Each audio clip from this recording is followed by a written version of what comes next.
What's up you guys, I'm Dan, this is Frugal Not Cheap, and today we'll be talking about my Chase credit card strategy and why I'm sticking with it in 2021.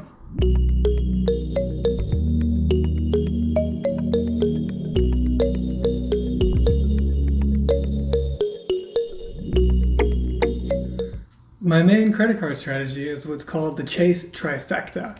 That's a combination of the Chase Freedom Card, the Chase Freedom Unlimited, and either the Chase Sapphire Preferred or the Chase Sapphire Reserve. There's also now a new version of the Chase Freedom called the Chase Freedom Flex, so that's an option as well. But I'm sticking with my old Chase Freedom and not product changing into the Flex. So in today's video, I'll go over how the Chase Freedom Unlimited, and Chase Sapphire cards work together in order to maximize points value. Before we get going though, a quick point. You can generate lots more credit card points by using sign-up bonuses.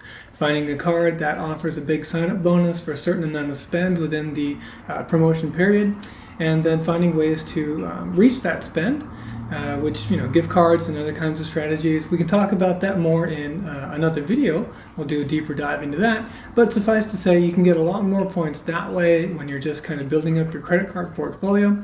But now that I've kind of reached a steady state, it's not something that I'm chasing after anymore.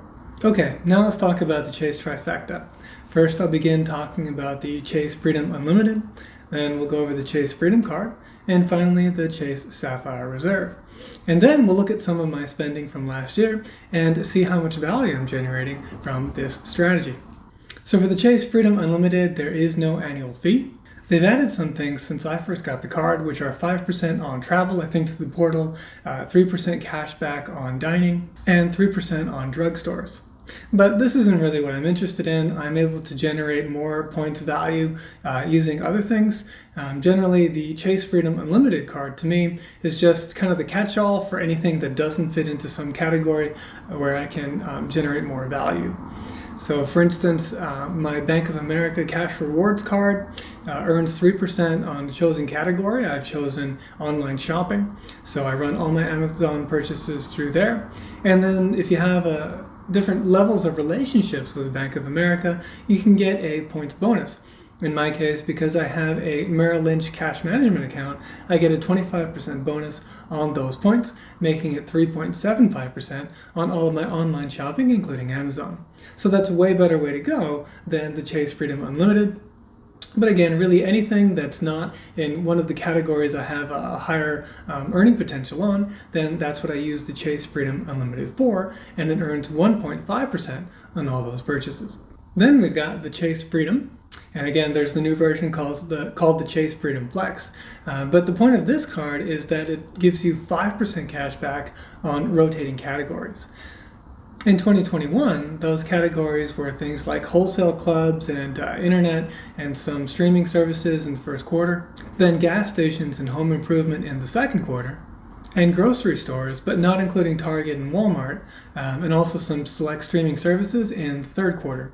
The fourth quarter categories haven't been yet released. So you can earn up to 5% back on each of these categories, up to a $1,500 spend each quarter. So you could do about $500 a month. But you might be thinking, Dan, I don't spend $1,500 in groceries or much less gas within 3 months, right? What do I do? Well, just like those strategies that you'd use to meet the minimum spend for a sign-up bonus, you can do things like buying gift cards in order to meet these quarterly bonus caps as well and maximize value. So for instance, what I would do is during the grocery period, which actually is ongoing right now, I'll head down to Kroger and I'll buy a $500 gift card for Kroger right at the end of my billing cycle, which will effectively give me about 2 months to actually cash flow that purchase. Then I'll use that gift card for the balance of the month until I get to the next month, and then I'll buy another card again right after the statement closes to give me the maximum amount of time to cash flow it, and so on one more time until I bought the 3 gift cards, totaling up to $1,500. I might have spent down some of that during the quarter, but I'll still have a good amount left over as a balance that I can spend in the balance of the year. And so you can do that for grocery stores. If you drive a gasoline car, which I don't, you can check out more about my electric car in the links in the description below. But if you drive a gasoline car, you can go to the gas station, prepay for gasoline by buying gasoline gas cards or gift cards. I used to do that too. What I might do for quarters now that are a bonus quarter for gasoline stations is I can go there and, depending on the fees, maybe buy some Visa gift cards. I can see if the math makes sense there, or I can buy gift cards to places that I'll actually go to, and that's another way to maximize the amount of points that you get with these rotating categories with the Chase Freedom. Now, a very important point here, this would not make any sense at all if you were carrying a balance. So again, I treat all credit cards as if they were debit cards. They are set to be paid off in full at the end of every single month, so there's never balance carried over and never any interest paid. This would make no sense at all if you're paying interest. So you can see, of course, you need to be a bit fortunate in having enough cash flow or enough of a cushion to be able to prepay all of these purchases to buy these gift cards. So that's something to consider, and it's just yet another way where if you have your financial ducks in a row, then it makes a lot of things easier and actually makes things overall less expensive, because you can think of these points that we're earning as sort of a discount on the purchases we end up making. Finally, we have the Chase Sapphire Reserve, and this is the only card of the three that has an annual fee, but it's a hefty one at $550 a year.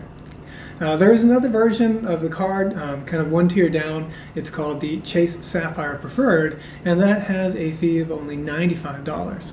So why the heck don't I have that one? Why do I have the Chase Sapphire Reserve? Well, first of all, the fee is not really $500.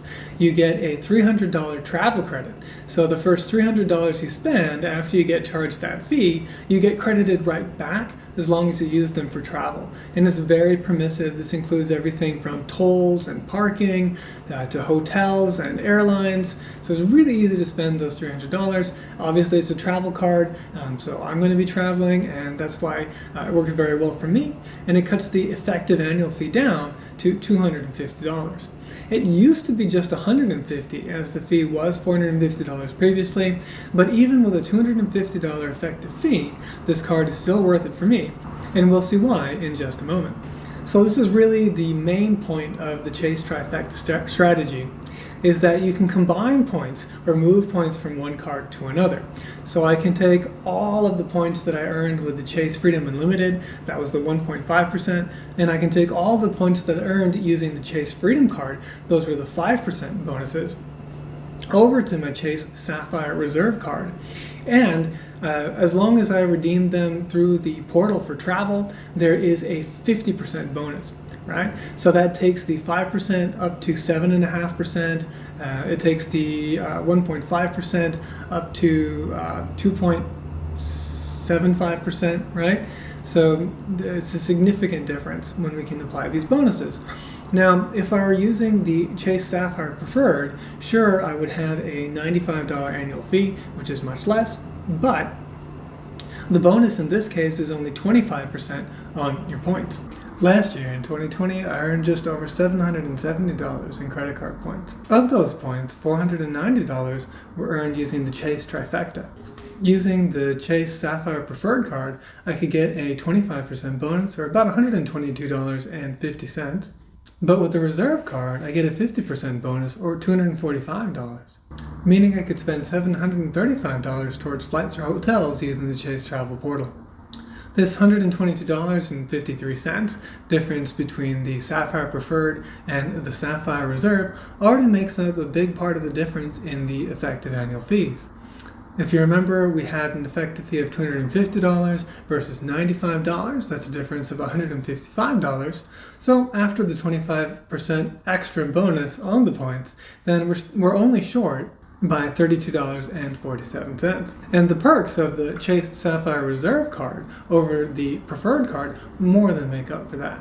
Now, I don't value all of these perks at 100% because some of the things, you have to be honest with yourself, some of these things aren't things that I would normally spend on, but because we have the perk, then obviously I'm going to take advantage of that. The ones that I do value at 100% are, of course, the travel credit, because that's $1 that just come off your statement.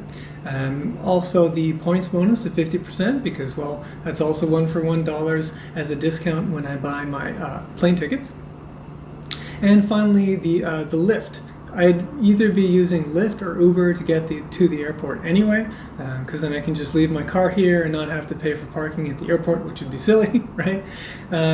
Because the Reserve card comes with these benefits for Lyft, then I might as well take advantage of those. And again, I value those at 100%. All the other benefits of the card I value at 50% because I wouldn't splurge for them on my own otherwise. The first one is a reimbursement of your global entry fee. If you don't know what that is, it's one of those safe traveler programs with this one I think is with Homeland Security, so it's actually a level above the TSA, and it does include TSA PreCheck.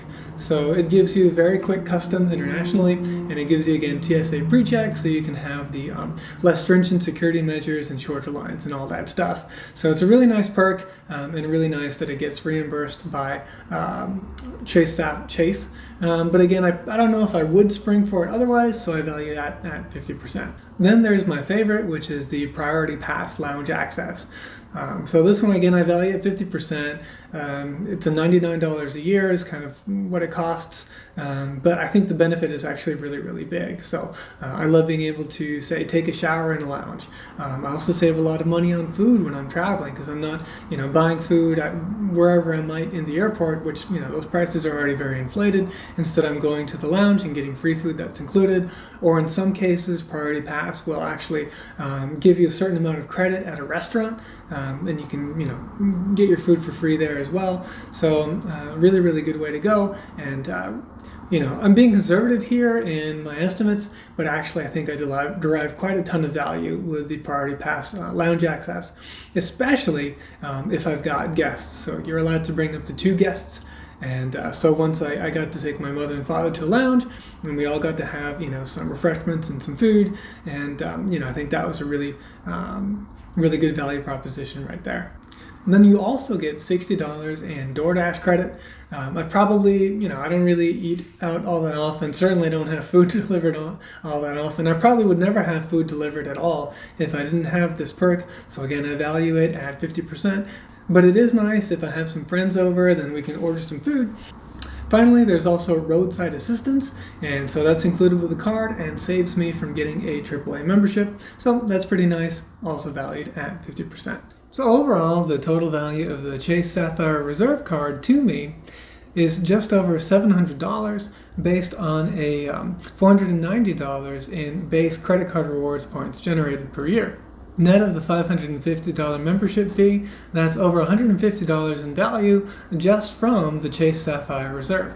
That's on top of the $490 in rewards points that we earn. So the total value of the strategy for me is $650 a year. The competing option out there is the American Express sort of strategy, the American Express Platinum, in combination with other American Express cards.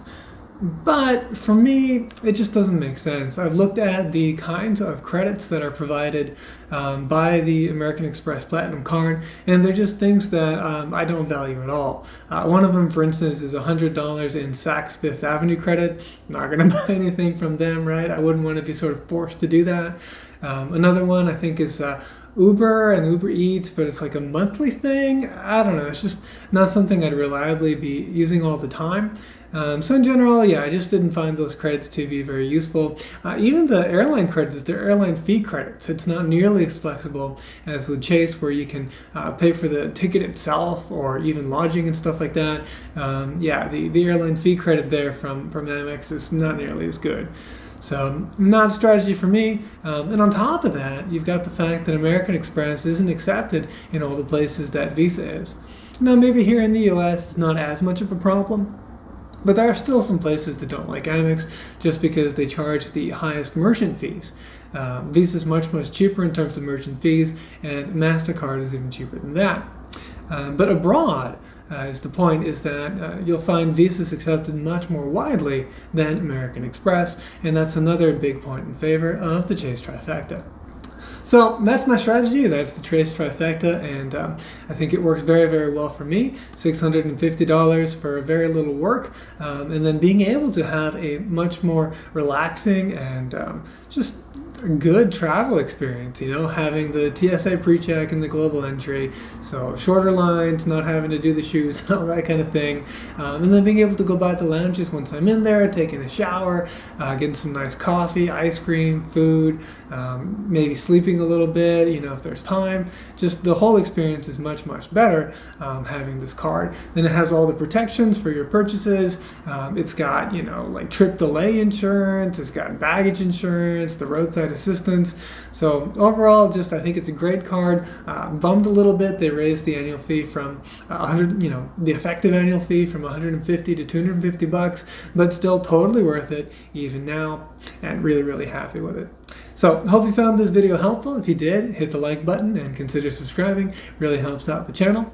Thanks again for watching, and I'll see you in the next video.